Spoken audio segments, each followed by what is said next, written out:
Hi all, this is Simona Rich. Where to look at this camera? I guess here. Wow, this is great camera. So I bought the new camera and I'm recording. It's not a camera, it's actually a smartphone, but I bought it for the camera and I'm recording evening time with very poor lighting. I have only actually two lamps, but one is very far and another is yellow color, and the lighting looks so great. I can't believe it. Wow. I'm happy with this camera. I bought beautiful earrings today. I will show you.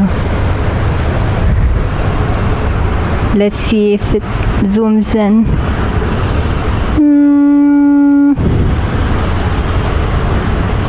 It's a silver Ganesh earring. Not really, didn't zoom in properly. In this video, I would like to share with you the book that I'm reading. I just got it today. It arrived on Amazon. It's a book written by Yasser Usman, and it's about Rekha. I wanted to read her story for a very long time. I find that actress to be really amazing. I love her. She's so secretive and her life is so amazing because it's an inspiration for everyone. I'm reading just the beginning of this book, but I read some of it on Google Play, the preview, and it was just so amazing. The writing of this author, and he wrote other biographies as well. It's just amazing writing. So it's good for writers also, just to learn from this talented writer. But her story, the story of Rekha, who is a Bollywood actress, is so inspiring because she had obstacle after obstacle in her life, so many huge obstacles that other people would just give up, and she never gave up. And if you know Indian culture, being born I think in 1950 she was born, something 1950s, in the culture that is extremely traditional, and growing up without the father, being the daughter of a mother that of a father that the mother never married to, is, I do apologize for the noise. It's a church service nearby. Anyway, I will try to record. So she was born without the father, and everyone knew who was her father, but he refused to marry the mother, and he went ahead and married another person and had other children, and basically she was kind of like a joke because of this, because the society was extremely traditional. So she already started life in such a bad way, and the father was an actor. He was very successful, but he did nothing to further the career of his daughter. He helped in no way in her career, and although the mother was an actress, basically Rekha had to achieve everything with her determination. And she went ahead and married someone that was totally unsuitable for her, and marriage was quick. They didn't know each other properly, and then after marriage they realized that they are totally unsuitable for each other, because that guy, he was an extremist. He would do everything to extremes. He was too sensitive, and he tried to influence her through threatening to, for example, if she did not see him as much, he would threaten to commit suicide and so forth. So he was basically trying to control her through his threats, and she did not give in to it. She was very strong. She did not give in to it, and actually he went ahead and committed suicide, and everyone blamed her for that, but actually it wasn't her fault, because if you look at the history of that man, you will know that he actually tried to commit suicide after one other failed relationship. So actually it wasn't Rekha's fault, but the way that, but everyone accused her of murdering him, although he committed suicide. That's the culture, the problem of this culture, that maybe today still it would be something like that, not as bad, but basically everyone was against her because she was the woman, so they blamed her, although obviously he was born into a family with depressive traits, so he inherited depression. He was on antidepressants, he was taking many pills a day, I think, and he was in continuous treatment for depression. So basically when he committed suicide, everyone blamed her, although it was obviously his mistake also. She was a strong woman, and he wasn't able to control her. But after that, after he committed suicide by hanging himself with her dupatta, everyone turned against her. It was amazing. It's just amazing to read. And now I am reading the chapter how she turned her career around. So I don't know what happens, but it's again amazing. She succeeded against all odds, because everyone thought that her career is dead because of this blemish on her public persona now for the husband's suicide, and she still rose from the ashes. Like how is that bird called? Phoenix. Sorry, my English is not my first language. But she's such an amazing woman, and she looks so mysterious. The way she talks, it's very mysterious. She's into spirituality. There are so many amazing things about her, and everyone is just kind of obsessed about her.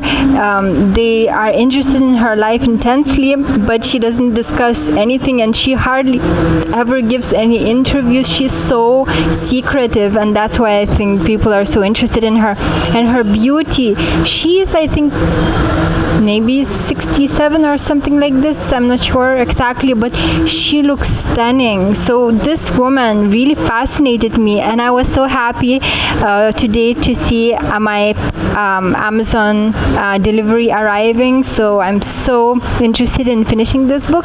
So I just wanted to quickly share with you about what I read so far. And if you're interested in Bollywood and if you know her, then I do recommend this book. And if you want to get inspired how to succeed against all odds, I do recommend this book also. So this is a quick update, and I wanted to see how this video looks like in the evening, how this camera films it, and I love it. It's great. So that's all I wanted to share with you. Thank you for watching. Have a great day or evening wherever you are. Take care. So I'm recording this video after I have read the book about Rekha, and there are so many more things that I found out about her, and actually I have changed my opinion a little bit about her as a result of reading that book. And that's because of the way that she treated men. She would get into the relationships with married men, and she also disregarded other agreements, like when she would have to shoot for the movie and she just wouldn't turn up. So she wouldn't honor the agreements, and I see marriage as an agreement, spiritual agreement, not only the worldly agreement between two people. And if two people have agreed to stay together, another party should not interfere. So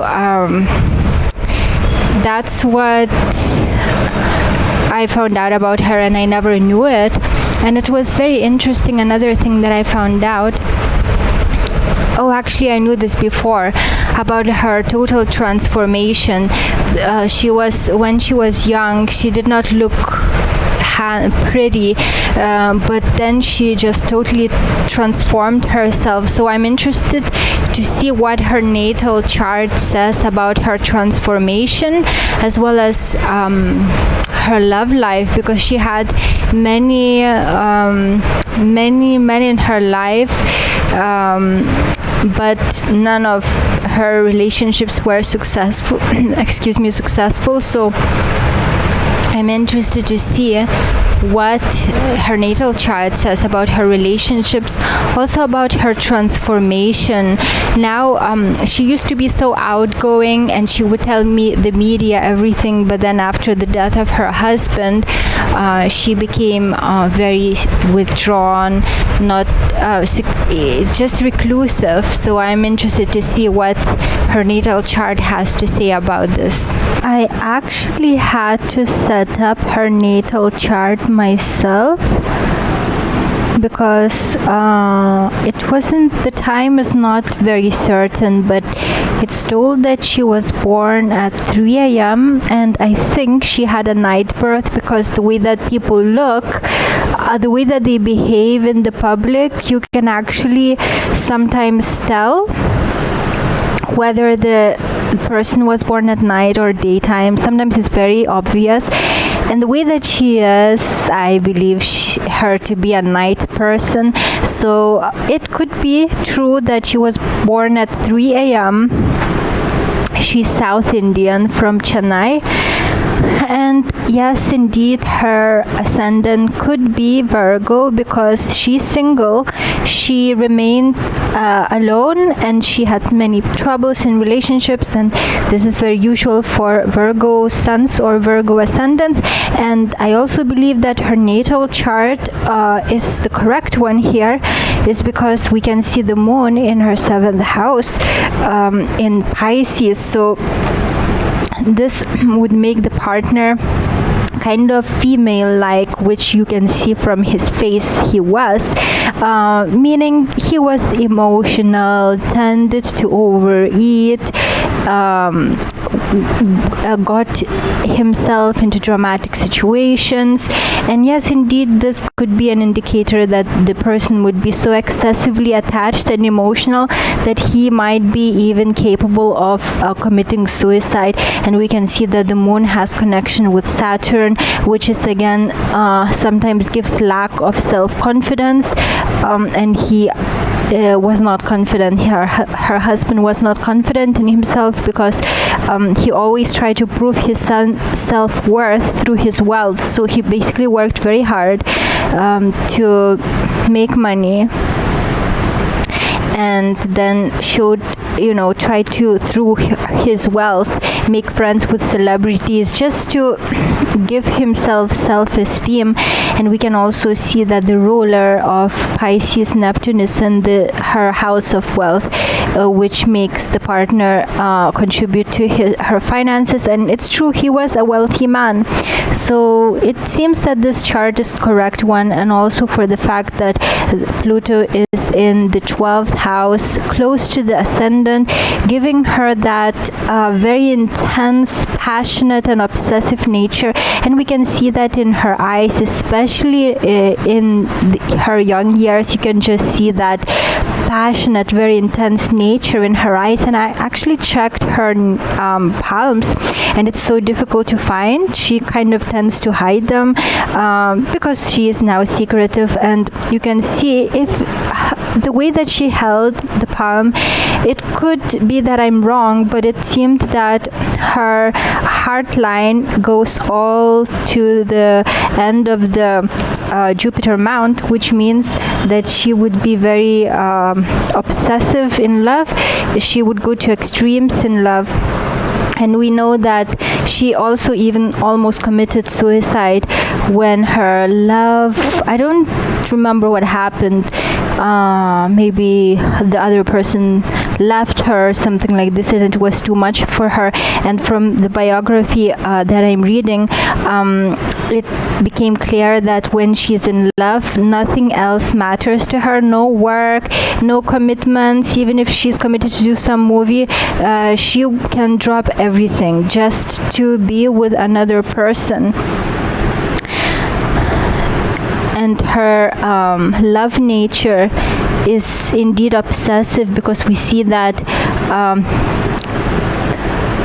Venus is in quite tight square to Pluto and that is the aspect that gives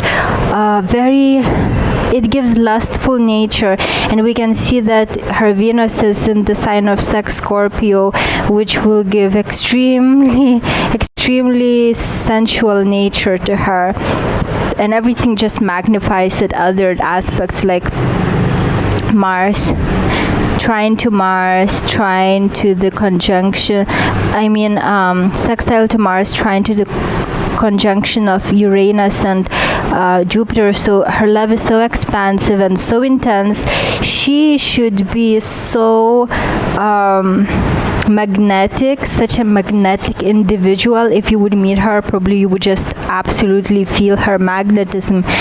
So yeah, I think that this chart is correct, and also for the fact that in the past she used to overeat. She was a chubby child, and her sun is in Libra. Her Libra's ruler Venus, again, as you said, is expanding greatly because of the aspects, these aspects can make one overeat. As we can see, Libra is trined by Jupiter in Cancer, the sign of food, and the Pluto would give obsessive streak, like overdoing things and compulsive things like compulsive eating and so forth. So, but usually people become more ascendant like as they grow, as the years pass, and we can see that later she changed her ways and she became she is doing yoga all the time and eating healthy, and that's Virgo ascendant for you. So I do believe this is the correct chart for her, and I think that it gives much more insight into her, what drives her into her life. And I believe this video is already very long, so I will end it here. I hope that you enjoyed this video. Thank you for watching. Take care.